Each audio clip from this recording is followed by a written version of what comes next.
సాక్షాత్తు నారాయణ స్వరూపం. శ్రీ మహావిష్ణవే నమః.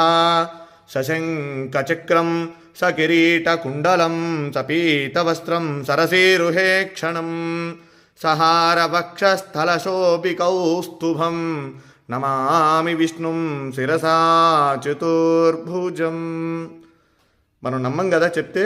శాలిగ్రామం సాక్షాత్ విష్ణుస్వరూపం అనటానికి ఇది ఒక నిదర్శనం అండి. చూడండి ఇక్కడ దీంట్లో శాలిగ్రామ రూపం సాక్షాత్ శ్రీ మహావిష్ణు స్వరూపంగా ఉన్నటువంటి శాలగ్రామం. ఇది నేను నిజంగా ఇది మీతో నేను ఈ విషయం అంతా కూడా చెప్పాలని చెప్తాను. ఎందుకంటే చాలామంది నమ్మనటువంటి వాళ్ళు చాలామంది అనేక రకాలుగా చెప్తూ ఉంటారు. ఇదేమిటని ఇది సాక్షాత్ రాయి చూడండి, ఇది శాలగ్రామం. దీంట్లో సాక్షాత్ విష్ణు స్వరూపం. మా పూర్వీకులు ఎప్పుడు కూడా తాతగారు వాళ్ళందరూ కూడా చెప్తూ ఉంటే నేను ఎప్పుడు కూడా దాన్ని ఉంటుంది. మనం ఆరాధన చేస్తాం కాబట్టి శాలిగ్రామం చేస్తూ ఉంటాం. కానీ